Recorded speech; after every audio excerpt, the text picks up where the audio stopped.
দিলাম দুনিয়াতে যেতে হবে ওই অন্ধ ঘরে। কি করিলাম দুনিয়াতে যেতে হবে ওই অন্ধ ঘরে। বেঁচে থেকে জোগাড় কর সময় যতর বইয়ারে দরদিয়া, সময় যতর বইয়া। একদিন আমায় যাইতে হবে ওই হাসর হাটের মেলারে দয়াল, ওই হাসর হাটের মেলা। আসিবে এদিন সবার তরে যাইতে হবে ওই পরপারে। আসিবে এদিন সবার তরে যাইতে হবে ওই পরপারে। বেঁচে থেকে জোগাড় কর সময় যতর বইয়ারে দরদিয়া, সময় যতর বইয়া। একদিন আমায় মরতে হবে, একদিন আমায় যাইতে হবে ওই হাসর হাটের মেলারে দয়াল, ওই হাসর হাটের মেলা। আসিবে এদিন সবার তরে যাইতে হবে ওই পরপারে। আসিবে এদিন সবার তরে যাইতে হবে ওই পরপারে। মালাকুল মত ধরবে কষে জানটি কবুজ করিয়া রে বন্ধুয়া, জানটি কবুজ করিয়া। একদিন আমায় যাইতে হবে ওই হাসর হাটের মেলারে দয়াল, ওই হাসর হাটের মেলা।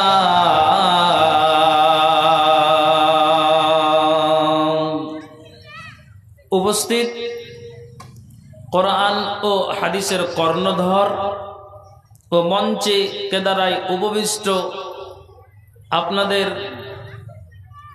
এই অত্র গ্রামের একজন ভারপ্রাপ্ত প্রধান শিক্ষক, যোগ্যতম সভাপতি মহাশয় এবং দূর দূরান্ত থেকে আগত তথাপি এলাকার সুপ্রিয় শ্রোতা মণ্ডলী, সর্বাগ্রে মহান স্রষ্টার কৃতজ্ঞতা জ্ঞাপন করি, যিনি এই জায় মসজিদের একটি জালসার আয়োজন ইসলামপুরবাসী করেছেন। যদিও ঠান্ডার রাত, দিনটা খুব ঠান্ডার মাধ্যম দিয়েই গেল, তারপরও আলহামদুলিল্লাহ যে আমরা এই কটা মানুষ এসেছি তা আমি তাদেরকে মনে করব যে আপনারা ভাগ্যবান। তো আলহামদুলিল্লাহ, আল্লাহ এখানে বসার, ওলামাদের মুখ থেকে কিছু কথা শোনার, তার সাথে সাথে আল্লাহর কাছে দোয়া করি, আল্লাহ তুমি আমাদের উভয়কে, বক্তা শ্রোতা উভয়কে আল্লাহ তুমি আমল করার তৌফিক দাও। একবার সকলে বলি আল্লাহুম্মা আমিন। তারপরে পরে যিনি ইসলামের পথ প্রদর্শক, ইসলাম হিতাকাঙ্ক্ষী, আকাঙ্ক্ষিত দিনের ভিখারি, লাস্ট প্রফেট নবী মুহাম্মাদুর রাসূলুল্লাহ পড়ুন সাল্লাল্লাহু আলাইহি ওয়াসাল্লাম। শতকোটি দুরুদ ও সালাম বর্ষিত হোক। আল্লাহুম্মা সাল্লি আলাইহি, আল্লাহুম্মা বারিক আলাইহি। মা ও বোনেরা এবং বাবা ভাইয়েরা, আমি মা বোনদেরকে বলবো যে জায়গা অনেক আছে, এখনই যদি এলোমেলো হয়ে বসে যান পরবর্তী মায়েদের অসুবিধা হবে। তো গচ্ছিত হয়ে বসুন। আপনাদেরকে বলবো ঠান্ডার সময় আপনারা একটু গচ্ছিত হয়ে বসে যান। তো চলুন, আমি দুটো আয়াত আপনাদের সম্মুখে এইমাত্রই তেলাওয়াত করলাম। স্টেজে ওলামা একরামগণ বসে আছেন, তেনারা এই আয়াতের তর্জমা, ব্যাখ্যা, বিশ্লেষণ অবগত। তারপরও সামনে যারা আপনারা বসে আছেন, আমি বলবো যদিও কথা পুরাতন, তারপরও এই ঈমানকে বৃদ্ধি করার যখন একটা সুবর্ণ সুযোগ লেগেছে, তা আমরা সেটাকে হাতছাড়া না করে কোরআন এবং হাদিসের আলোচনা শুনে আমরা যেন আমল করতে পারি, আল্লাহ তৌফিক দিন। আবার বলুন আল্লাহুম্মা আমিন। তো তো যে আয়াত আপনাদের সম্মুখে পড়লাম এটা সূরাতুল আরাফ, এটা 7 নম্বর সূরার 26 নম্বর আয়াত। আর একটা বললাম সূরা আহজাব, সূরাটা 33 নম্বর সূরা, আয়াত নম্বর 33। তো আমি আপনাদেরকে বলবো যে আল্লাহ তাআলা পৃথিবীতে মানুষদেরকে আহার দিয়ে থাকেন, মানুষদেরকে আল্লাহ তাআলা খাবারের ব্যবস্থা দিয়ে থাকেন। আল্লাহ তাআলা এই মানুষদেরকে আপনার জমিতে জিরাতে আপনি কি করেন, বিভিন্ন প্রকারের ব্যবসাতে জুড়িয়ে আপনি কি করেন, বাড়ির পরিবারের জন্য আপনি একটা ইনকামের রাস্তা খুঁজে আপনি নিজেকে এবং পরিবারকে যেন সুখে থাকতে পারি, তার জন্য দিন আর রাত আপনার একটা মেহনত চলে। জি, পুরুষ ইনকাম করবে। তো আমি যেটা আপনাকে বুঝাতে চাইছি, আল্লাহ বলছেন দেখো প্রত্যেক মানুষকে এই পৃথিবীতে তিনি হচ্ছেন আর রহমান। তো এই যে আল্লাহ তাআলা তিনি রহমান, আমাদের তিনি আহার, তিনি পোশাক, তিনি যাবতীয় জিনিস আমাদেরকে কি করেন, আল্লাহ সহযোগিতা করেন, আল্লাহ দেন। কিন্তু এটা আফসোস লাগে, কথাটা বুঝার চেষ্টা করবেন। আল্লাহ আমাদের জন্য খাবারের ব্যবস্থা করে থাকেন, আমি আয় ইনকাম করি, তার জন্য ঠান্ডার জন্য আমি কি করি, ভালো ভালো পোশাক খরিদ করি। আমি ঠান্ডার জন্য একটা গায়ের চাদরকে নিলাম, আমি আমার ঠান্ডার পোশাককে আমি আমার বিবির জন্য একটা গায়ের চাদর নিলাম, মেয়ে ছেলের জন্য আমি কিছু ব্যবস্থা করলাম। এই যে আল্লাহ তাআলা আমাকে আপনাকে দিয়ে রাখেন, আর তার মাধ্যম দিয়ে আমরা ব্যবস্থা করে থাকি। খুব বুঝার চেষ্টা করবেন। কিন্তু এটা আমাকে আর আপনাকে ভেবে দেওয়া উচিত যে যেই আল্লাহ আমাদেরকে আহার দেয়, যে আল্লাহ খাবার দিই, যে আল্লাহ আমাদের সুস্থ, আমাদের শরীরটাকে ভালো রেখেছেন, সুস্থ আছি, পোশাক আল্লাহ দিয়েছেন, তা আপনি বলুন তো, পুরুষ নারী উভয় তো আমি বলি, আপনি আপনার মাথাটাকে নুইয়ে দিতে আপনার কিসের অসুবিধা হয়? আপনার সমস্যাটা কোনখানে দাঁড়ায়? আমি নারী পুরুষ উভয়কে বলছি। আল্লাহ তাআলা এই জন্য কোরআনের আয়াতে বলছেন, হে বানি আদম, আদমের ছেলে আর মেয়েরা তোমরা শোনো, কাদ আনজালনা আলাইকুম লিবাসান ইউয়ারি। আল্লাহ বলছেন যে আমি তোমাদের জন্য, আল্লাহ নিজে বলছেন যে তোমাদের জন্য আমি পোশাক অবতীর্ণ করেছি, যে যা তোমাদের আব্রু ঢাকবে, যা সৌন্দর্যের স্বরূপ। আর আল্লাহ বলছেন ওয়া লিবাসুত তাকওয়া যালিকা খায়রুন, আর তাকওয়ার পোশাক তা হচ্ছে উত্তম। যালিকা মিন আয়াতিল্লাহ, আর এগুলো আল্লাহর আয়াত সমূহের অন্তর্ভুক্ত। আল্লাহ বলছেন লাআল্লাহুম ইয়াযাক্কারুন, যাতে তারা উপদেশ গ্রহণ করে। মা বোন খুব ভালো করে আওয়াজ কেন করছি দেখে, আপনারা কথা বলছেন বুঝতে পারি না, বলছে আপনারা আওয়াজটা বন্ধ করুন। আমাকে কালকেই বলে দেওয়া হয়েছে যে আপনাকে নারীর ব্যাপারে বলতে হবে, বুঝতে পারলেন? তো আমি ওই জন্য মেয়েদের ব্যাপারে আলোচনা করতে যাচ্ছি। আওয়াজ করিয়েন না খালা আমার, চুপচাপ থাকেন। তা আল্লাহ এখানে কি বললেন, যে আমি তোমাদের জন্য পোশাক অবতীর্ণ করেছি। আল্লাহ নিজে বলছেন। তাহলে একটা মানুষ যদি নিজের প্যান্টকে টাকুর নিচে ঝুলিয়ে পড়ে, তাহলে আমি বলবো এটা তোমার অহংকার। কিয়ামতের দিন আল্লাহ তাআলা 3 প্রকারের মানুষের দিকে রহমতের নজরে দেখবেন না, তার ভিতরে এটাই একটা, যেই মানুষটা টাকুর নিচে প্যান্টকে লুঙ্গিকে ঝুলিয়ে পড়ে। জানি কথা, এটা জানি, এটা আপনার অহংকার।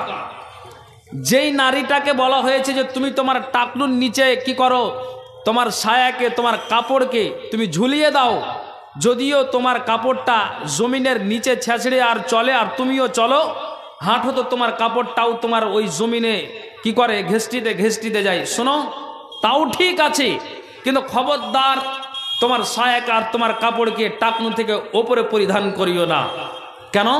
তাহলে যেই নারীটা নিজের ছায়াটাকে শর্ট করে পরিধান করে, যেই নারীটা কাপড়টাকে শর্ট করে পরিধান করে, যেই নারীটা কি করে নিজের বক্ষ দেশটাকে সুন্দর করে ঢেকে রাখতে পারে না, তাহলে আল্লাহ বলছেন যে আমি তোমাদের জন্য পোশাক অবতীর্ণ করেছি। কিসের জন্য?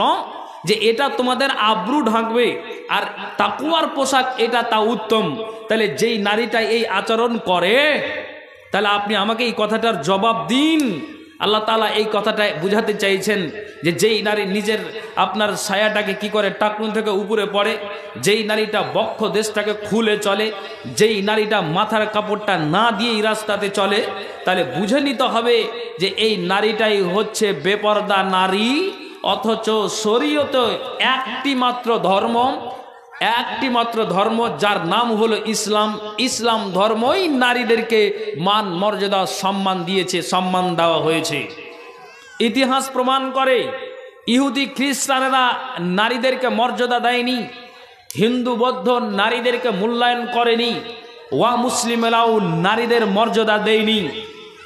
একটি মাত্র ধর্ম, যেই ধর্মটা নারীদেরকে মর্যাদা দিয়েছে, যেই ধর্মটাই নারীদেরকে সম্মান দিয়েছে, সম্মান দেওয়া হয়েছে নবী আসার পর, সেই ধর্মটার নাম হচ্ছে ইসলাম।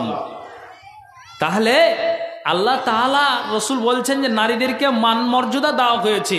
তাহলে সেই নারীরাই যদি এইরকম আচরণ করে রাস্তাতে চলে, তাহলে আপনি আমাকে কথাটার জবাব দিন, এই নারীটার জায়গা কোনখানে হবে? ভাইজান, কথার মাধ্যমে কথা আমার ব্রেনে আসলে, এই জন্য কথাটা আমাকে বুঝাতে হচ্ছে যে নারীদেরকে মর্যাদা দেওয়া হয়েছে ইসলামে। আমি এই বিষয়ে কিছু কথা নারীদেরকে আমি বুঝাতে যাচ্ছি। আমাকে তো অনেকে চিনছেন, আর অনেকের কাছে আমি অজানাও আছি এখনো পর্যন্ত। জি, তা আপনাকে কোনটা কথা বলি? আমি পলাশবনা মাদ্রাসাতে পড়াই। তো মাদ্রাসার পশ্চিম দিকে একটা বিল আছে, বুঝলেন? তো একটা নারী একটা ওই ডালি বা ধামাত নিয়ে গিয়ে ও কাদা উঠাবে, কাদাটা উঠিয়ে বাড়ি নিয়ে আসবে। তারে পাগলি, তোমার যখন এটা ব্রেন আছে, আমাকে এক ডালি কাদা বাড়ি নিয়ে যেতে হবে, আমাকে বাড়ি ঘর পরিষ্কার পরিচ্ছন্ন করার জন্য। তা আমি আপনাকে কথাটা বলতে চাইছি, তাহলে তুমি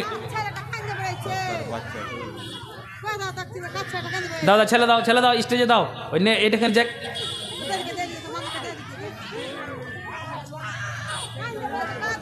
সম্বলপুর বলছে, বাবার নাম আজিজুর। সম্বলপুর বাড়ি, বাবার নাম আজিজুর। ছেলে হারিয়ে গেছে, ছেলে হয় লে যাও, না তো ভিটাতে বাঁধা 4-5টা আছে, দিয়ে দেবো। আগে কয়ে দিছি। হ্যাঁ হ্যাঁ, আসবে না? আজিজুর, সম্বলপুর বাড়ি। এই তোমারই নাকি? জি,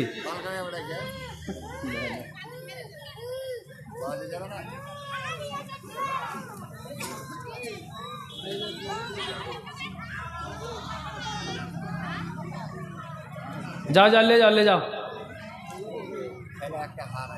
ए मैं लोगটা হুতা সাহারা ভেবে দেখিয়েন কহিনু, ইও টেনশনে পড়ে গেছে। যাও ওদিকে ले जाओ, খালা ওদিকে ले जाओ। আচ্ছা চলেন, একটা সাইত হইল, 12টা হইতে দিয়ে কয়টা হইবে আল্লাহ জানে। আচ্ছা চলুন মা বোন, আপনারা খেয়াল করবেন। তাহলে আল্লাহ তাআলা বলছেন, রসুল বলছেন যে শোনো, আর আল্লাহ কোরআনে জবাব দিলেন যে এই নারীরা আর পুরুষেরা শোনো, বানি আদম, তোমাদের জন্য পোশাক অবতীর্ণ করা হয়েছে যা এটা তোমাদের আব্রুকে ঢাকবে, আর এটা তাকওয়ার পোশাকটা উত্তম। তাহলে যেই নারী এইরকম আচরণ করে চলে, আমি একটা কথা বুঝাতে যাচ্ছিলাম, লাইন কেটে দিলাম, ছেড়ে দিলাম, যাক। কিন্তু কথা হলো এটাই যে তাহলে আমাকে ওই আচরণের হতে হবে যেহেতু শরীয়তে ইসলামে নারীদেরকে মর্যাদা দেওয়া হয়েছে। তাহলে যেই নারী এই আচরণ করে চলে, তাহলে আপনি বলুন, এত মান মর্যাদা দেওয়া সত্ত্বেও যদি এই রকমের তারা ব্যবহারটা নোংরা করে, চরিত্রহীনা নারী হয়, তাহলে অবাক লাগে যে তোমাদেরকে সম্মান দেওয়া হয়েছে, মর্যাদা দেওয়া হয়েছে, তাহলে এত বিশৃঙ্খলা কেন? তাহলে আপনাকে ইতিহাসগুলো শুনে আপনার মগজে উঠিয়ে নিতে হবে যে যখন মর্যাদা দেওয়া হয়েছে তো আমাকে সেইভাবে সংযত হয়ে থাকতে হবে। যেমন আপনাকে একটা কথা বলি, আপনার মেয়ে, আমার বোন, আমার বেটি, আপনার বেটি রাস্তাতে বাজারে ঘুরছে, কেউ মাথার কাপড় খুলে, কেউ গায়ের চাদরটাকে খুলে, কেউ আবার আপনার এমনি আপনার পোশাককে পরে দিয়েই রাস্তাতে ঘোরা আর ফিরা করছে। ওকে ঠান্ডা লাগছে কি লাগে না আল্লাহ ভালো জানে। কার মেয়ে? এগুলো তো মুসলমানের মেয়ে। এই মেয়েরাই এইভাবে মেলায় ঘুরছে। আপনি বলুন, এই ফ্যাশন করে বাড়ি থেকে বের হয়ে এসে বাজারে ঘুরছে, কাকে দেখাচ্ছে? এত বেগানা পুরুষ তার দিকে নজর দিচ্ছে। একটা বেগানা পুরুষ স্টাইল করে সে বাজারে ঘুরছে আর মেলাতে ঘুরছে, কাকে দেখাচ্ছে? তো আপনার মতো একটা মেয়ের সামনে, একটা নারীর সামনে ওই পুরুষটা ভেসে যাচ্ছে। আমি যেইভাবে পোশাকটাকে পরে এসেছি, তুমি আমার দিকে নজর দাও। তুমি আমার দিকে নজর দিতে গেলে তুমি কি হবে? আকৃষ্ট হবে, তোমার দিমাগটা এই দিকেই থাকবে। আর তেমনি একটা নারীও বাজারে ঘুরে আর ওই নারীটা ওইভাবে দেখাচ্ছে যে দেখো আমিও কি বাড়ি থেকে সাজন আর পূজন করে এসেছি, তুমি আমার দিকে নজর দাও। তাহলে যে চোখের জেনাটা হয়ে যাচ্ছে মেলাতে, বাজারে, রাস্তার ঘাটে, আর অথচ নারীদেরকে মান মর্যাদা দেওয়া হয়েছে, তাহলে এইরকম চরিত্রহীনা নারী যদি হয় তাহলে অবাক করার কথা নয়। তাহলে আপনাকে একটা হাদিস শোনাই। ইবনে আব্বাস বলছেন, আমি আপনাকে এটা বোঝাতে চাইলাম যে আল্লাহ বলছেন যে তোমাদের জন্য পোশাক অবতীর্ণ করেছি, তাহলে তোমাদের এইরকম আচরণ কেন? ইবনে আব্বাস একজন বিখ্যাত সাহাবী, উনি বলছেন যে আমি নতুন কোনো পোশাককে খরিদ করার পর আমি কি করতাম, ওই পোশাকটাকে আমি আমার গায়ে চাপিয়ে নিতাম, গায়ে দিতাম। একটা জুব্বাকে নতুন একটা গায়ে দিলাম, আমি একটা পোশাককে নতুন গায়ে দিলাম। আর ওই পোশাকটাকে গায়ে দিয়ে ইবনে আব্বাস বলছেন যে আমি ওই পোশাকটা নিয়ে আমি ইসলামপুরের বাদের ওই পার্শ্বে, পূর্ব পার্শ্বে মেলা লেগেছে, ওখানে আমি যাই না। আপনার যেন এখান থেকে পূর্ব দিকে যাবেন তো কামডলে একটা মোড় পাবেন, তো ওখানে অনেক রকমের মানুষ আছে, তো ওখানে আমার পোশাকটাকে দেখার জন্য যাই না। আমি আমার পোশাকটাকে আপনার সোনার বাংলা, যেখানে বিভিন্ন প্রকারের পাক্কা হারামি কাজ হয়, আপনাকে বলি মুসলমানের ছেলেরা আর মেয়েরা ওই জায়গাতে যায়। বিশেষ করে পহিলা জানুয়ারিতে সোনার বাংলাতে ভিড় লাগে, আর এই ধরনের পার্কিংগুলোতে ভিড় লাগে। আপনাকে বলি আরো মেলাগুলিতে ভিড় লাগে। তাহলে বৎসরে যে একটা করে মেলা আসে, আজকের আপনাকে কথা শোনাই। আজকে হলো মাঘ মাসের 1 তারিখ বাংলা, যেটা আমাদের সবাই জানে মালদা জেলার মাটিতে। আপনার এখানে দেখবেন যে আপনার ওই আলাল পার করে গঙ্গা সিয়ানের মেলা লাগে। তাহলে এখানে হাজার হাজার মুসলমানের মেয়েরা আর ছেলেরা ওখানেই মেলাতে গিয়ে তারা দিন আপনার সারা দিন কাটিয়ে দিল। কে না, তো এগুলো মুসলমানের মেয়েরা আর ছেলেরা। যদি নাম নিয়ে জিজ্ঞেস করা যায় তাহলে অবাক লাগে। কে গিয়েছে না, তো ইসলামপুর থেকে গিয়েছে, পলাশবুনা থেকে গিয়েছে, কামডল থেকে গিয়েছে, আরো দিক বিদিক থেকে, গ্রাম থেকে আপনার ছেলেরা আর মেয়েরা গঙ্গা সিয়ানের মেলাতে গিয়েছে। যারা যেরকম নারীরা আর হিন্দু মেয়েরা আর ছেলেরা যেরকম আচরণ করে, শুধু এরা গোসল করে না, বাকি আর কোনো কিছু কাজ বাকি থাকে না। আমি আপনাকে বলছি, আপনি কথাটার জবাব দিন যে যেই নারী ওই মেলাতে গিয়ে এই রকমের আপনার শর্ট পোশাককে পরে আর মাথার কাপড়টাকে খুলে কি করে, ওইভাবে মেলাতে গিয়ে তারা ভিড় জমিয়ে থাকে, অথচ আপনার আর আমার মেলা নয়, অমুসলিমের মেলাতে গিয়ে তারা ভিড় জমিয়ে এইভাবেই তারা দিনটাকে কাটালো। আজকের কথা বলি, কত চোখের সামনে দিয়ে গেল, কতগুলো মেয়ে আপনার ওই মমতার সাইকেল পেয়ে তারা সাইকেল চালিয়ে গিয়েছে, কেউ আপনার টোটো রিজার্ভ করেছে। আজকের চাক্ষুষ প্রমাণ দিচ্ছি কে না, তো এই আমাদের মুসলমানের মেয়ে আর ছেলেরা এইভাবেই তারা আচরণ করেছে। আমি আপনাকে বুঝাতে চাইছি যে নতুন পোশাকটা পরে তুমি কোথায় গেলে? মেলাতে দেখাতে গেলে। কোথায় গেলে?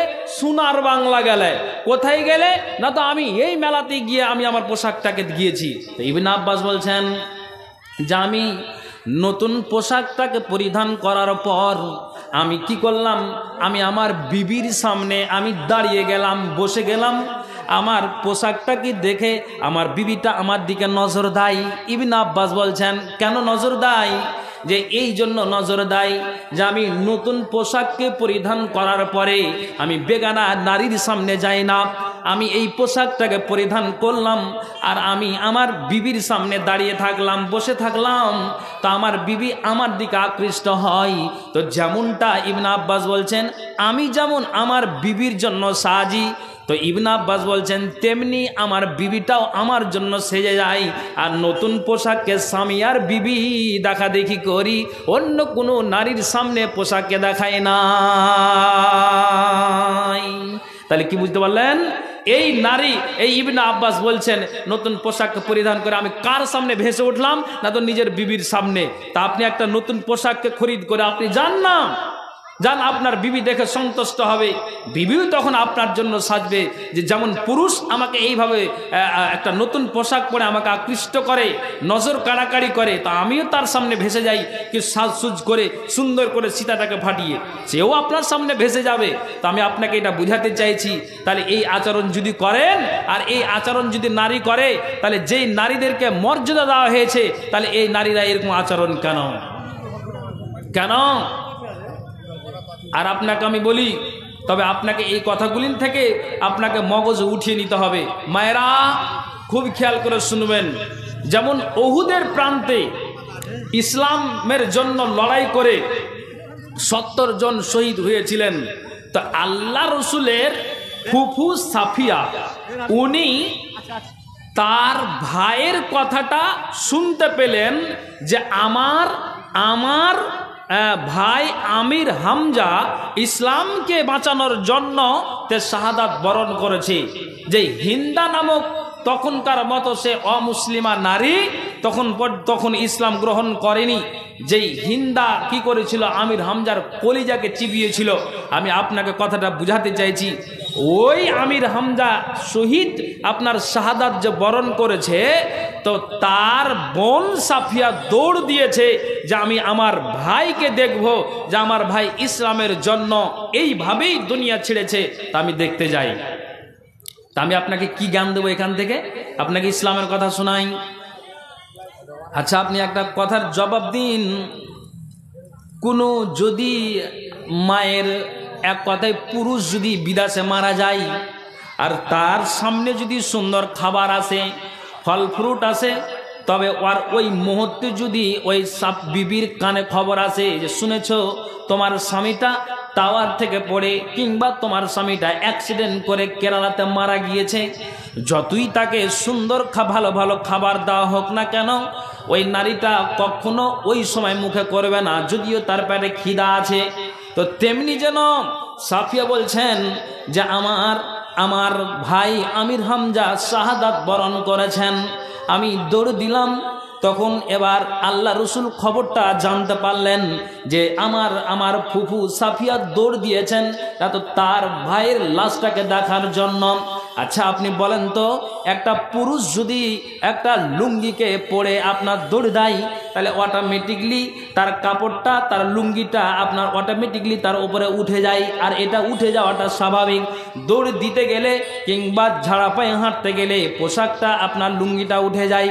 কোনো মা যদি ঝাড়া পায়ে হাঁটা দেয়, কোনো বোন যদি ঝাড়া পায়ে হাঁটা দেয়, আর সায়া আর কাপড় পরিধান করে থাকতে গেলেও অটোমেটিকলি কাপড়টা হালকা উঠে যায়। বলেন কি উঠে কি উঠে না? তেমনি যেন সাফিয়া কাপড় পরে দৌড় দিয়েছেন, কাকে দেখার জন্য? না তো তার ভাই আমির হামজাকে দেখার জন্য।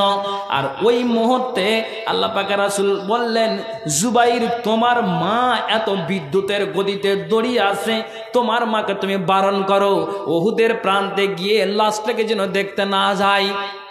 তখন এবার আল্লাহ পাকের রাসূলের কথা মতো জুবাইর কি করলেন, তার মা যখনই কাছাকাছি এসেছে সঙ্গে সঙ্গে তার মা আগাটা ঘেরে নিয়েছে আর বলছেন, মা তুমি খবরদার উহুদের প্রান্তে যেতে পারো না।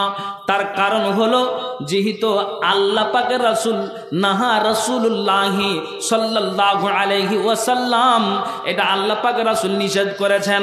তার আগে সাফিয়া বলছেন যে ও বেটা তুমি কেন আমার আগাটা ঘেরো? তার কারণ হলো যে আমি নিজের ভাইয়ের মুখটাকে দেখতে যাচ্ছি।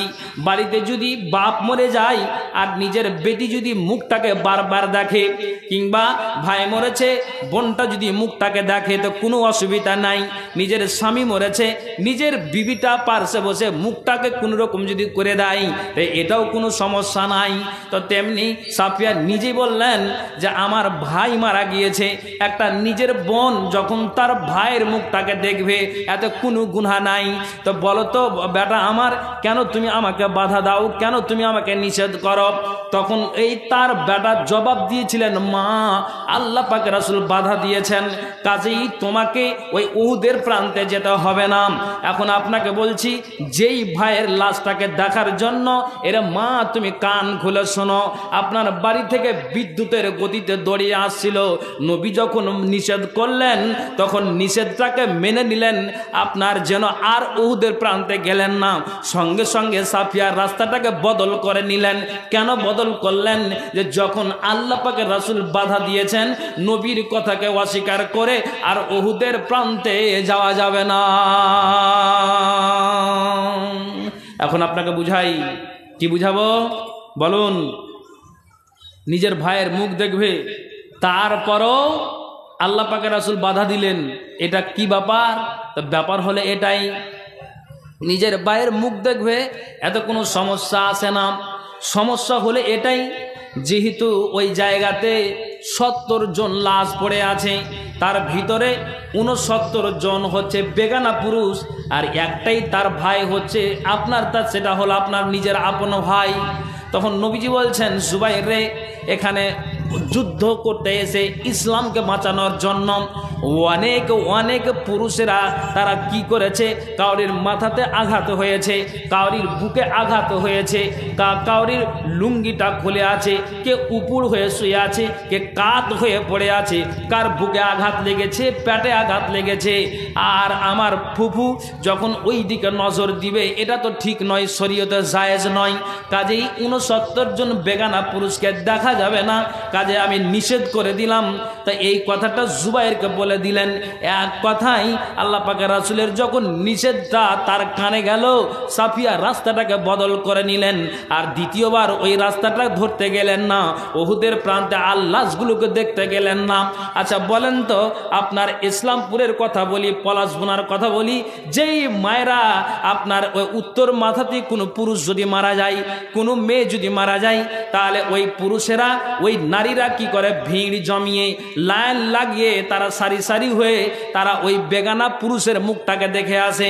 আচ্ছা বলেন তো, যে নারীদেরকে মর্যাদা দেওয়া হয়েছে, যে নারীদেরকে সম্মান দেওয়া হয়েছে, আর এইরকম নারীরা যদি এরকম আচরণ করে রাস্তাতে ঘুরে আর ফিরে আপনার বেগানা পুরুষের মুখটাকে তারা দেখে, আপনি বলেন তো এ সাফিয়া থেকে মায়েদেরকে জ্ঞান নেওয়া উচিত যে সাফিয়াকে নবীজি একবার বললেন রাস্তাটাকে বদল করে আর দ্বিতীয়বার আর কথা বললেন না। তাহলে আপনি বলেন তো, যদি আপনার স্বামীটা আপনাকে বলে না অমুক পাড়াতে একটা লোক মারা গিয়েছে, যেতে হবে না, জালসায় আসতে হবে না, তাহলে মারে তোমাকে মেনে নেওয়াটাই উচিত হবে। যেহেতু আল্লাহ তাআলা কোরআনে জবাব দিলেন যে এর নারীকুল তোমরা কান খুলে শোনো, নবীজি বলছেন তোমরা কান খুলে শোনো, যেহেতু তোমাদেরকে ইসলামে মর্যাদা দেওয়া হয়েছে, কাজেই তোমাদেরকে যখন সম্মান দেওয়া হয়েছে, মর্যাদা দেওয়া হয়েছে, তো তোমরা এরকম অন্যায় কাজ করতে যেও না। জি, এক চান্সেই সাফিয়া রাস্তাটাকে বদল করেছেন। তাহলে এই নারীদেরকে উচিত যে আমরাও যেন ওই অন্যায় কাজে না যাই, যেহেতু তোমাদেরকে মর্যাদা দেওয়া হয়েছে। আল্লাহ তাআলা কোরআনের জবাব দিয়েছেন, দেখি ভাই কোরআনে জবাব দিয়েছেন কি? মা বোন এই আওয়াজটা বন্ধ করেন। এই যে আল্লাহর কোরআন, সূরা আহজাব খুলবেন আর সূরা আহজাবের 33 নম্বর সূরার 33 নম্বর আয়াতে এই আয়াতটা পাবেন। আল্লাহ বলছেন, আউযু বিল্লাহি মিনাশ শাইতানির রাজিম ওয়াকারনা ফি বুয়ুতিকুন্না ওয়ালা তাবাররাজনা তাবাররুজাল জাহিলিয়াতিল উলা। হে নারীকুল, তোমরা নিজ গৃহে অবস্থান করবে, তোমরা নিজ বাড়িতেই তোমরা থাকবে। খবরদার তোমরা জাহিলি যুগের মতো সৌন্দর্য প্রদর্শন করো না। কেননা জাহিলি যুগের নারীরা তারা কি করত? তারা ফ্যাশন করে রাস্তাতে চলতো, তারা মাথায় কাপড় না দিয়ে তারা চলতো, তারা পাতলা পাতলা কাপড় পরে রাস্তাতে চলতো, তারা নিজের গায়ে চাদর লাগাতো না, তারা নিজের গায়ে বক্ষ দেশটাতে তারা কাপড় লাগাতো না। তারা কি করত? তারা নিজের মন মর্জি তারা চলতো। এক কথাই, যেহেতু তোমাদেরকে মর্যাদা দেওয়া হয়েছে, কাজেই আল্লাহ বলছেন, এরে নারীকুল তোমরা কান খুলে শোনো, তোমরা নিজ গৃহে অবস্থান করবে, নিজ বাড়িতেই তোমরা অবস্থান করবে। তোমরা জাহিলি যুগের মতো সৌন্দর্য প্রদর্শন করো না। কেন? কেনর মানে হলে, এখানে দেখেন, কেনর মানে হলে এটাই যে তোমাদেরকে ইসলামে মর্যাদা দেওয়া হয়েছে, তাহলে সেই হিসাবেই নারীদেরকে চলা উচিত, যেহেতু এটা আল্লাহ কোরআনে জবাব দিলেন। কেন? কেনর মানে হলে এই যে আমি একটা করে কোরআনের আয়াত আর হাদিস দেব, আপনার মগজে যাতে করে এই কথাগুলি উঠে যায়। হ্যাঁ, কি কথা আপনাকে বলি? আল্লাহ তাআলা সূরা আহজাবের 30 নম্বর আয়াতে একটা কথা বলেছেন।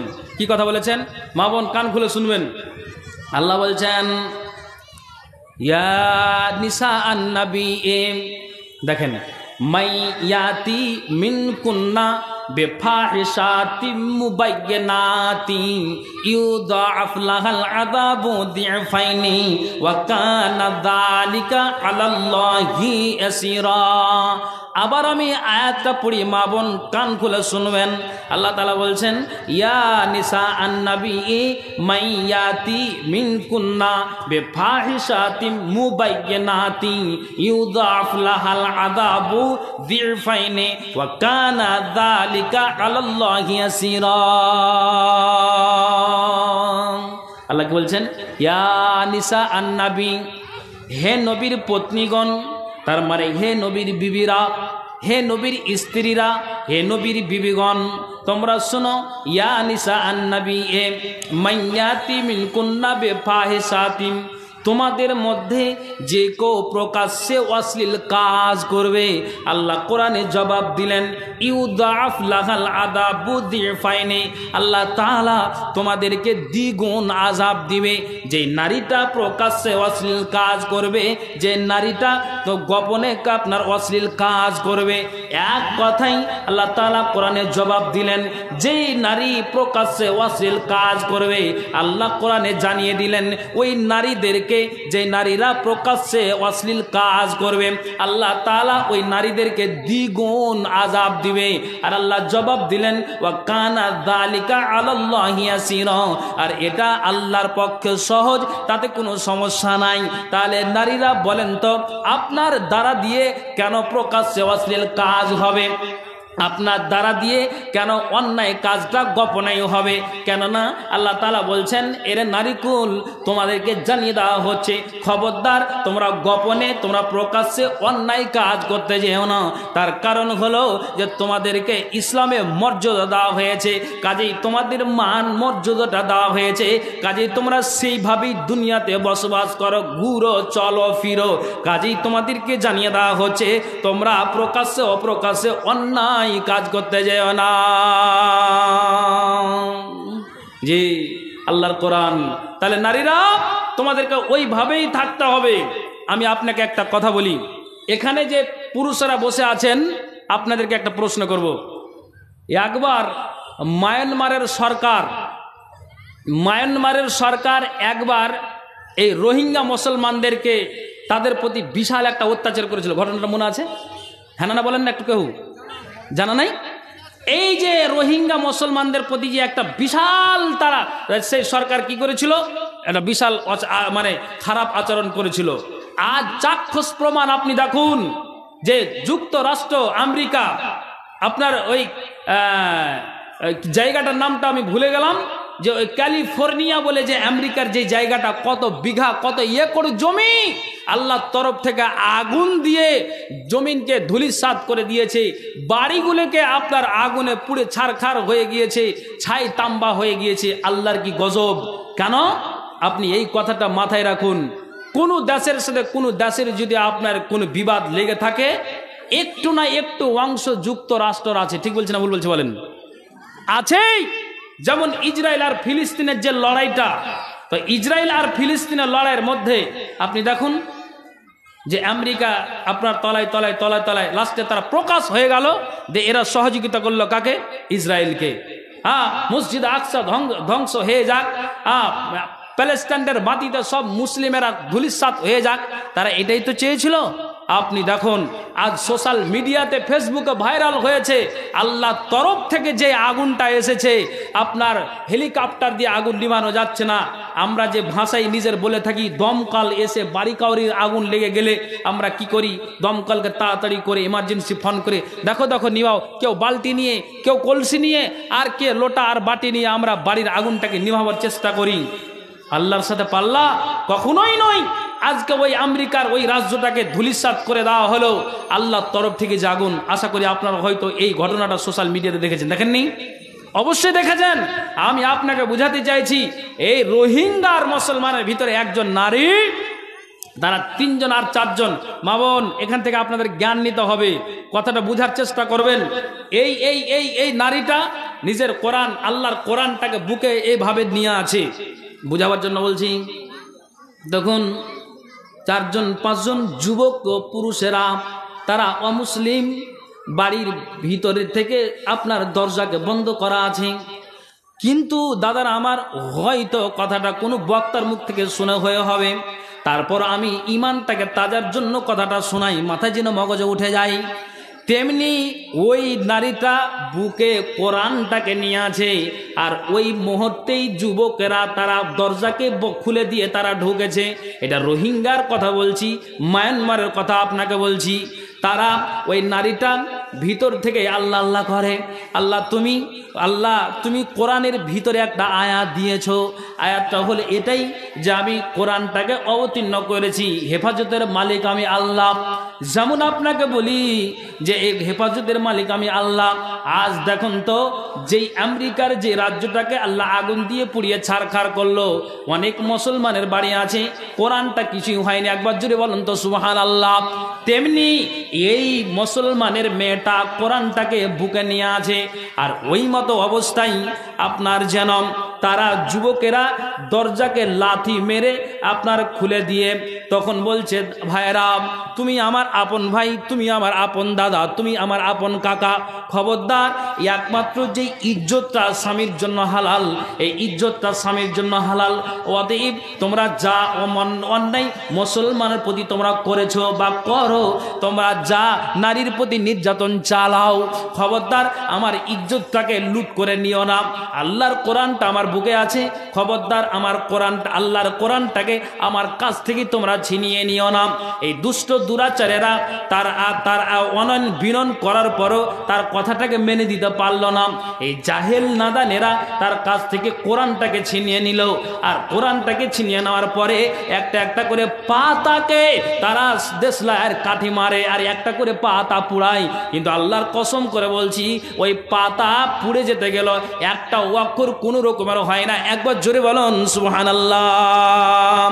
দাদারা আমার, এরে ইসলামপুরের মা আর বোনেরা কান খুলে শুনবেন, আমি এখান থেকে এটা বুঝাতে চাইছি, যেই নারীটা কোরআনটাকে বুকে নিল আল্লাহ, খবরদার কোরআনের অবমাননা করো না। আল্লাহ রে, তোমার কাছে অ্যাপ্লিকেশন জানাই, এই জাহেলেদের কাছ থেকে আল্লাহ তুমি আমাকে বাঁচাও। তারপরও তার ইজ্জত থেকে কাপড়কে খুলে নেওয়া হয়েছিল, অনেক রকমের তারা তার প্রতি অন্যায় ব্যবহার করেছিল। কিন্তু একটা কথা আপনাকে বলি, একটা পুরুষ যদি একটা নারীকে জোরপূর্বক অন্যায় কাজে জড়িয়ে যায়, তাহলে ওই নারীটার কোনোদিন গুনাহ হতে পারে না, যেহেতু এটাকে বলা হয় ধর্ষণ। আর একটা যদি নারীর নারীর অনিচ্ছাতে একটা যদি অন্যায় কাজ যুবকেরা করে নাই, তাহলে ওই নারীটার কোনো দিন গুনাহ হতে পারে না।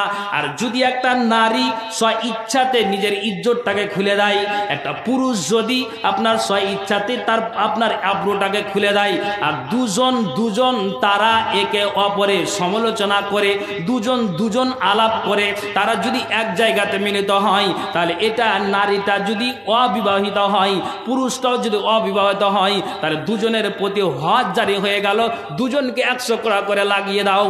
আর দুজন পুরুষ আর নারী বিবাহর পর যদি অন্যায় কাজে জড়িয়ে যায়, তাহলে রসুল বলে দিয়েছেন তাদের দুজনকে কোমর পর্যন্ত গেড়ে দিয়ে তাদেরকে রজম করে শেষ করে দাও। তা আমি আপনাকে বলছি, যেই পুরুষটা জোরপূর্বক একটা নারীর প্রতি অন্যায় কাজে জড়িয়ে যাবে, ওই নারীটার গুনাহ হতে পারে না। তেমনি ওই রোহিঙ্গার নারীটার এতটাই তারা ইজ্জতটাকে লুণ্ঠন করেছে, কিন্তু আল্লাহকে বলছেন মাবুদরে আমার, যে ইজ্জতটা একমাত্র স্বামীর জন্য হালাল, যে ইজ্জতটা একমাত্র আমার স্বামী ভক্ষণ করতে পারে। আর এই নাদান যুবকেরা আমার ইজ্জতটাকে নিয়ে খেলাখেলি করে। আল্লাহ গো, আমার ইচ্ছা নাই, কিন্তু তারপরেও তারা এই অন্যায় কাজে আমার সাথে জড়িয়ে যায়। তেমনি আপনাকে বলছি যে তাদের সামনে যেতে জোর গলাতে সাহসিকতার সাথে যে কথাটাকে বলেছে, আপনাকে বলছি এই নারীটার ঈমান আছে, ঈমান আছে, ঈমান আছে। তা আপনাকে বলছি নারীরা, আপনাকে কথাটা এটাই বুঝাতে চাই, তোমাদেরকে ইসলামে মর্যাদা দেওয়া হয়েছে, তোমাদেরকে ইসলামের সম্মান দেওয়া হয়েছে। তাহলে নারীরা তোমরা কেন অন্যায় কাজে জড়িত যাবে? প্রকাশ্যে করো, অপ্রকাশ্যে করো, এটা তোমাদের দ্বারা দিয়ে যদি অন্যায় কাজ হয়, তাহলে বড্ড তোমরা একটা খারাপির কাজে তোমরা চলে গেলে। তার কারণ হলো যে আল্লাহ তাআলা রসুল বলছেন যে তোমাদেরকে ইসলামে মর্যাদা দেওয়া হয়েছে, কাজে প্রকাশ্যে অপ্রকাশ্যে তোমরা অন্যায় কাজে যেও না। বুঝাতে চাইছি এটাই, যে এই নারীটার ইমানটা দেখলেন, তাহলে এইরকম ইমান আপনার আর আমার ওই নারীর ভিতরে, মায়েদের ভিতরে রাখতে হবে। কেন? যে ইসলামে তোমাদেরকে মর্যাদা দেওয়া হয়েছে, মর্যাদা দেওয়া হয়েছে। তাহলে ও কারণে বাড়ি থেকে বেরিয়েই তুমি কেন ভদর ভদর করবে? জি, ও কারণে বেরিয়েই কেন তুমি কি করবে? কেন? আমি আপনাকে একটা কথা বলি, জঙ্গে জামালের যুদ্ধতে মা আয়েশা যখন ওখানে গিয়ে পরিচালনা করছিলেন যুদ্ধর ব্যাপারটা নিয়ে, তো তাকে জবাব দেওয়া হলো। একজন সাহাবী বলছেন, আয়েশা, তুমি কার পারমিশনে এই যুদ্ধের ময়দানে গিয়ে এইভাবে তুমি কি করো? তুমি নিজেই পরিচালনা করো। কে? এটা আল্লাহ রসুলের বিবি। আমি আপনাকে বলতে চাইছি, বিনা পারমিশনে বেরিয়ে যাওয়াতে আয়েশাকে এই কথাটা দাঁত দাপাট করলো। তখন আয়েশা কোরআন পড়তে পড়তে তার কোরআনের আয়াতটা মানে সূরা আহজাব মানে তেলাওয়াত করলো। তেলাওয়াত করতে ওই যখন আয়াতটা যখন আসলো, কোনটা আয়াত? আউযু বিল্লাহি মিনাশ শাইতানির রাজিম ওয়া কারনা ফি বুয়ুতিকুন্না ওয়া লা তাবাররাজনা তাবাররুজাল জাহিলিয়াতিল উলা। আয়েশা বারবার ওই কোরআনের আয়াতটাকে পড়ে, ওয়া কারনা ফি বুয়ুতিকুন্না ওয়া লা তাবাররাজনা তাবাররুজাল জাহিলিয়াতিল উলা। আয়েশা বারবার পড়ে, আর তার মুখটা মলিন হয়ে যায়। কেন মলিন হয়ে যায়? যে আমি যে জঙ্গে জামালে আমি যে কি করেছিলাম, আমি যুদ্ধের ময়দানে গিয়ে আমি যেন পরিচালনা করছিলাম। আয়েশা মগজে উঠে নিলেন, আল্লাহরে, আমাকে যে এই ব্যক্তিটা এই কথাটা বলেছে এটা অন্যায় নয়। আমি আয়াতটা এখন পড়ে বুঝতে পারলাম যে ওয়া কারণে বাড়ি থেকে বেরিয়ে গিয়ে আমার এটা অন্যায় হয়েছে, এটা আমার ভুল হয়েছে।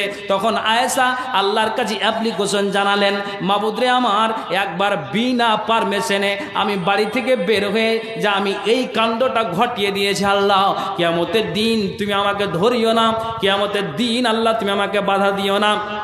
আল্লাহ, যা করেছি আল্লাহ, তুমি আমাকে এই অন্যায় থেকে, অন্যায়টা করেছি জীবনে আল্লাহ আর এই অন্যায়টা আমি যাব না।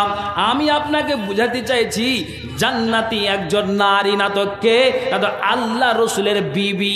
তারপরও এ আয়েশা একবার যাওয়ার পরে আল্লাহর কাছে তওবাতে প্রস্তুত হয়ে গেলেন। আল্লাহ, আমার দ্বারা দিয়ে অন্যায় হয়েছে, আমি এই কাজটা আর করব না, আমি বিনা পারমিশনে বাড়ি থেকে বের হব না। কেননা যেহেতু ইসলামে নারীদেরকে মর্যাদা দেওয়া হয়েছে, আল্লাহ এত মর্যাদা দেওয়া সত্ত্বেও আমি আয়েশা এটা ভুল করে দিয়েছি, আল্লাহ কিয়ামতের দিন এটার জন্য তুমি আমাকে ধরিও না। আপনি কয়বার বলেছেন? কয়বার বলেছেন? আমি আপনাকে একটা কথা বলবো, নাম নিব না। নিজের পুরুষটা বলছে জালসা যাবি তো? হ্যাঁ জালসা যাব। তো বলছে জালসা যাইস না রে, ঠান্ডার সময়। কোনো গ্রামের কথা বলছি, বলছে তোমার কথা আমি 1000 দিন 1000টা কথা করি, কোনটা কথা তুমি শুনে দাও জি?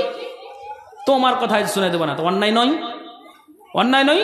তুমি মুখ দিয়ে এটা তুমি অন্যায়ের কথা বললে না জি? কেন অন্যায় বলবে? যেহেতু তোমাকে ইসলামে মর্যাদা দেওয়া হয়েছে, তাহলে তুমি মর্যাদাটাকে ভাঙছো কেন? কেন ভাঙছো ভাইজান? আমি আপনাকে বলি, খুব খেয়াল করে শুনবেন। রাসূলের হাদিস, কি হাদিসটা? মা বোনেরা বসে আছেন, হাদিসটা হলো এটাই, ওয়া দাখালা নিসওয়াতুম মিন বানি তামিমিন আলা উম্মিল মুমিনিনা আয়েশা রাদিয়াল্লাহু তাআলা আনহা। বানি তামিম গোত্রের কিছু নারীরা মা আয়েশার কাছে আসলো, আর তারা মাঝে মাঝে আয়েশার কাছে আসতেন। আর আয়েশার কাছে এসে তারা ইসলামের অনেক রকমের কথা জানতেন, যে নবীর ব্যাপারে, তোমাদের ব্যাপারে, ইসলামের ব্যাপারে আমাদেরকে শোনাও। তখন আয়েশা বলছেন যে তারা আমার ঘরে, তারা আমার গৃহে আসলো। মা বোন খেয়াল করে শুনবেন, রাসূলের হাদিস বলছেন, মা আয়েশা নিজে বলছেন যে ওই তামিম গোত্রের মেয়েরা যখন আমার কাছে আসলো, তা আসার পরে আমি আয়েশা তাদের দিকে নজর দিলাম। আমি আয়েশা যখন তাদের দিকে খেয়াল করলাম, তো দেখলাম, মা আয়েশা বলছেন, আলাইহিন্না শিয়াবুন রেকাকুন, তাদের গায়ে ছিল পাতলা চাদর, তাদের গায়ে ছিল পরনে পাতলা পাতলা কাপড়। তারা যে চাদরটা পরিধান করে এসেছে, ওই চাদরটা যদি সামনে ধরা যায় কতজন মানুষ বসে আছে, মানুষগুলিকে গুনতি করা যাবে। তেমনি আয়েশা বলছেন যে আমি ওই তামিম গোত্রের নারীদের দিকে নজর দিলাম, তো ওই নারীদেরকে দেখলাম যে তারা এসেছে তো গায়ে চাদর দিয়ে এসেছে, তো পাতলা চাদর। তারা কাপড় পরিধান করে এসেছে, তো গায়ে তারা কাপড় পরিধান এসেছে, তো পাতলা কাপড়। তখন আমি আয়েশা এটাকে দেখে আমি বললাম, ফাকালাত আয়েশাতা রাদিয়াল্লাহু তাআলা আনহা, নবীজির স্ত্রী আয়েশা বলছেন, এরে তামিম গোত্রের নারীরা, তোমরা আমার দিকে নজর দাও, তোমরা আমার কথাটাতে খেয়াল করো।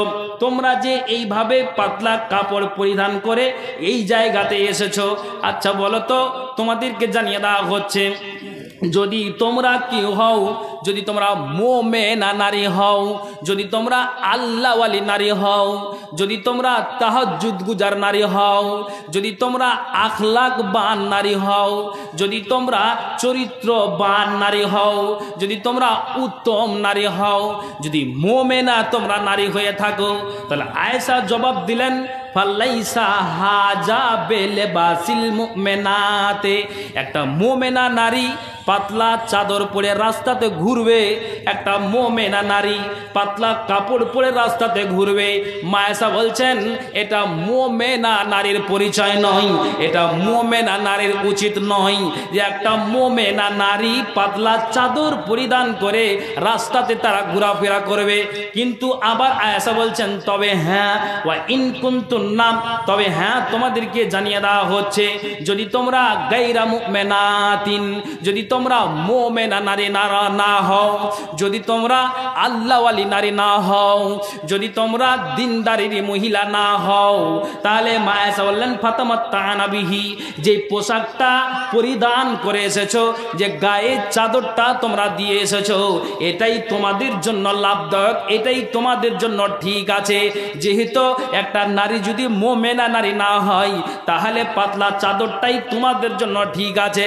আয়েশা বললেন যে যদি মুমিনা নারী হও, তো এটা তোমাদের উচিত হয় না। বলুন, আয়েশা বললেন এটা মুমিনা নারী হতে গেলে অন্যায় করে তুমি এসেছো, রাস্তাতে ঘুরছো, কত পুরুষ তোমার দিকে নজর দিয়েছে, কেন? ইসলামের নারীদেরকে মর্যাদা দেওয়া হয়েছে। তাহলে আপনি বলুন, যেই নারী যদি এইভাবে আচরণ করে রাস্তায় ঘুরে বানি তামিম গোত্রের নারীদের মতো পাতলা চাদর পরে আর পাতলা কাপড়কে পরিধান করে, তাহলে এটা অন্যায় নয়? অন্যায়। তাহলে তোমাদেরকে ইসলামে মর্যাদা দেওয়া হয়েছে, তাহলে এই অন্যায় কেন? এ অন্যায় কেন? আমি আপনাকে এটাই বুঝাতে চাইছি। আল্লাহ পাক রাসূলের বিবি আয়েশা এই কথাটারই জবাব দিলেন। আমি আপনাদেরকে একটাই কথা বলবো, যেমনটা আব্দুর রহমানের মেয়ে আবু বাকারের এটা পতিন, উনি একদিন মানে তা আবু বাকারের পতিন, আবু বাকারের মেয়ে আব্দুর রহমানের মেয়ে আবু বাকারের পতিন, তার পতিন একদিন গায়ে আপনার ওই পাতলা চাদর পরিধান করে আপনার কিন্তু রাস্তাতে চলতে চলতে আয়েশার বাড়ি। আয়েশা দেখলেন রে আমার ভাতিজি এইভাবে পাতলা চাদরকে পরিধান করে রাস্তায় ঘুরে আর ফিরে, আর আমরাই মানুষদেরকে বলি কেউ কোনো নারী যদি আপনার পাতলা চাদর পরে রাস্তাতে ঘুরে, তাহলে এই কথাটার জবাব আয়েশা দেয়, নবীর বিবিরা দেয়। শরীয়তে যেহেতু এটা নিষেধ আছে, কেন? আয়েশা বলছেন যে ইসলামে নারীদেরকে মর্যাদা দেওয়া হয়েছে। আমি আপনাকে বলছি, বাচ্চা ছেলে কান্না করছে, আপনি 2 টাকা দিয়ে দেন, চুপ, কিংবা হাতে চকলেট আছে দিয়ে দেন, চুপ। তেমনি আয়েশা বলছেন আমি আমার ভাতিজিকে খুব সুন্দরভাবে আপ্যায়ন করলাম, ডাকলাম, আর ডাকার পরে আমি আয়েশা তার গায়ে হাতটাকে রাখলাম, আর হাতটাকে রেখে আমি আয়েশা কি করলাম, তার কাছ থেকে একটা ওই যে পাতলা চাদরটা গায়ে দিয়ে আছে, আমি ওই চাদরটাকে ছিনিয়ে নিলাম। আর ওই চাদরটাকে ছিনিয়ে নিয়ে আয়েশা বলছেন আমি বাড়িতে রেখে দিলাম না, ওই চাদরটাকে 1-2 টুকরা করে 3 টুকরা করে আমি ছিঁড়ে ফেলে দিলাম। আমি আমার ভাতিজির সামনে চাদরটাকে আমি ফেলে দিলাম, রেখে দিলাম, চালিয়ে দিলাম। এক কথাই আমি আমার ভাতিজির গায়ে আর ওই চাদরটা চাপাতে গেলাম না। তখন আমি আয়েশা বাড়ির ভিতরে গেলাম, আর বাড়ির ভিতরে গিয়ে আমি খুঁজতে লাগলাম। খুঁজতে খুঁজতে আমি দেখলাম যে কি দেখলাম, যে বাড়িতে একটা পুরানো চাদর আছে মোটা ধরনের। ওই চাদরটাকে আমি নিয়ে আসলাম, আর ওই চাদরটাকে নিয়ে এসে আমি আয়েশা আমার ভাতিজির গায়ে চাপিয়ে দিলাম, আর বললাম এরে বেটি কান খুলে শোনো, যদি এই রকমের আচরণ করো তো এটা শরীয়ত সাপোর্ট করেনি। কেননা যেহেতু ইসলামের নারীদেরকে মর্যাদা দেওয়া হয়েছে, তাহলে আপনি হলেন বাপ, আপনি হলেন ভাই, তাহলে একটা আপনার মেয়ে আপনার চোখের সামনে যদি বিনা ওড়নাতে বেরিয়ে যায়, কিংবা পাতলা কাপড় পরে যদি বেরিয়ে যায়, তাহলে আপনাকে এটা উচিত বলা যে মারে এটা অন্যায় হচ্ছে, যেহেতু ইসলামের নারীদেরকে মর্যাদা দেওয়া হয়েছে। তেমনি যেমন আয়েশা নিজের ভাতিজিকে এতটাই কর্কশ ভাষা দিয়ে কিংবা আপনারা বুঝিয়ে যদি বলতে পারেন, আপনি বাপ হয়ে ভাই হয়ে আপনার মেয়েটা আপনার চোখের সামনে যদি অন্যায় করে, তাহলে আপনি কেন এইভাবে চোখ রাঙিয়ে কথা বলতে পারবেন না? আমি আপনাদেরকে এটাই বুঝাতে চাই। ও ডেলিগেট, যারা খাবেন ডেলিগেট চলছে, আপনারা খেয়ে আসতে পারেন, মাংস খুব ভালো আছে, যান আর আপনারা খেয়ে আসেন, একে একে যাবেন আর খেয়ে আসেন। যারা আনাচে কানাচে এদিক ওদিক আছেন, আশা করি মাইকের আওয়াজ শুনতে পাচ্ছেন, তা আমি বলবো যে ভাইরা যান আর ডেলিগেট আপনারা খেয়ে আসতে পারেন। হ্যাঁ, তো বুঝাতে চাইছি। আয়েশাকে বললেন ভাতিজি এটা অন্যায়, যেহেতু ইসলামে নারীদেরকে মর্যাদা দেওয়া হয়েছে, তাহলে আমি মায়েদেরকে বলবো যে মা কান খুলে শোনো, যেহেতু তোমাদের সম্মান দেওয়া হয়েছে। আমি শুরুতে একটা কথা বললাম যে নারীদেরকে মান মর্যাদা আপনার অমুসলিম, ইহুদি, খ্রিস্টান, বৌদ্ধ কোনো ধর্মই দেয়নি। একমাত্র একটি ধর্ম, যেই ধর্মটার নাম হচ্ছে ইসলাম, সেই ধর্মই নারীদেরকে মর্যাদা দিয়েছে। জি, তাহলে আপনাকে সেই আচরণ করেই চলতে হবে। আমি আপনাকে এতগুলি কথা বলার পরে আমি আপনাকে এই কথাটাই বুঝাতে চাইছি যে আপনাকে সে আচরণ করে চলতে হবে।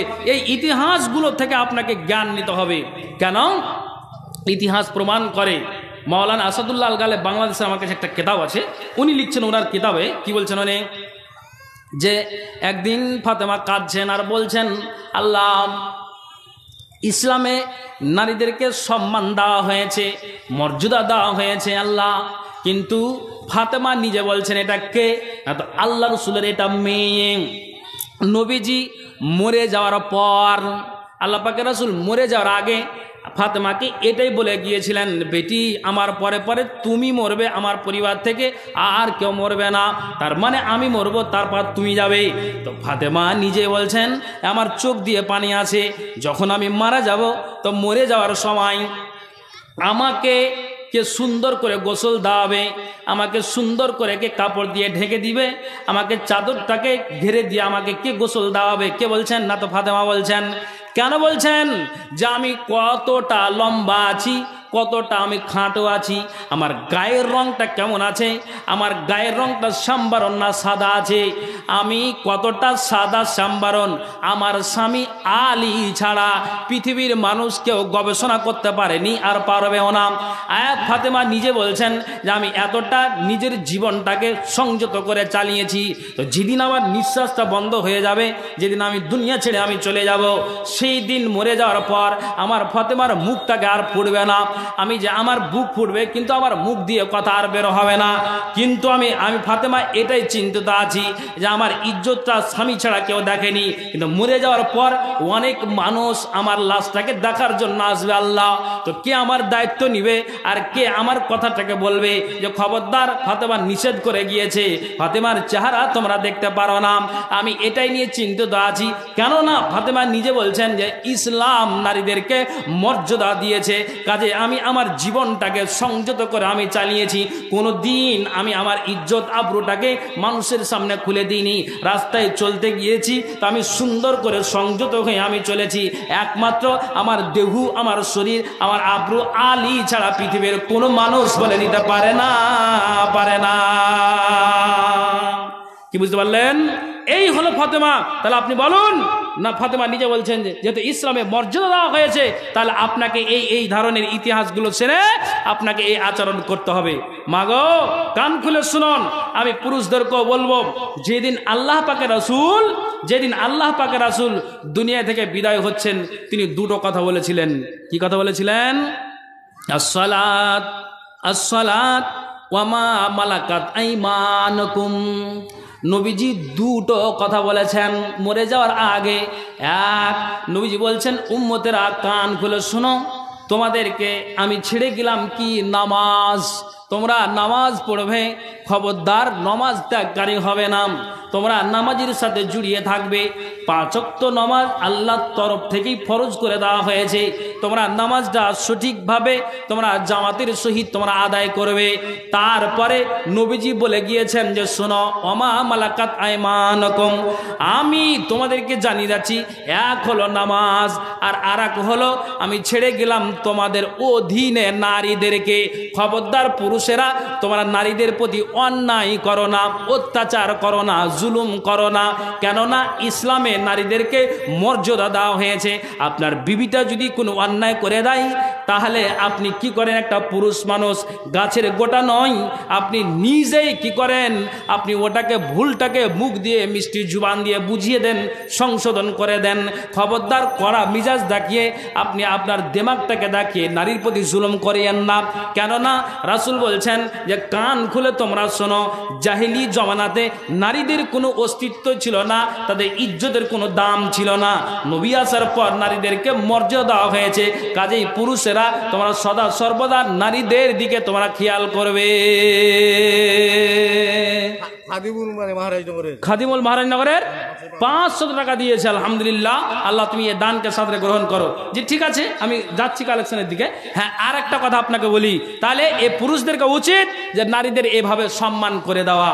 কেমন সম্মান আর নারীদের কতটাই মর্যাদা দেওয়া হয়েছে, তা আমি আপনাকে একটা ইতিহাস বলে শোনাচ্ছি, খুব ভালো করে শুনবেন। আল্লাহ পাকের রাসূল একদিন মসজিদের নববীতে বসে আছেন, আর অনেক সাহাবীরাও বসে আছেন। আর ওই মতো অবস্থায় একটা নারী আসলেন। তো নবীজি যখনই ওই নারীটাকে দেখলেন যে মসজিদের নববীর দিকে এগিয়ে আসছেন, আল্লাহ পাকের রাসূলের মাথায় ছিল পাগড়ি। নবীজি মাথার পাগড়িটাকে খুলে দিলেন, আর মাথার পাগড়িটাকে খুলে দিয়ে তখন ওই আল্লাহ পাকের রাসূল ওটাকে সুন্দর করে মসজিদের নববীতে বিছিয়ে দিলেন। নারীটাকে বললেন যে এখানে বসে যাও। ভালো করে শুনবেন, কত নারীদের সম্মান। কেন জাহেলি জমানায়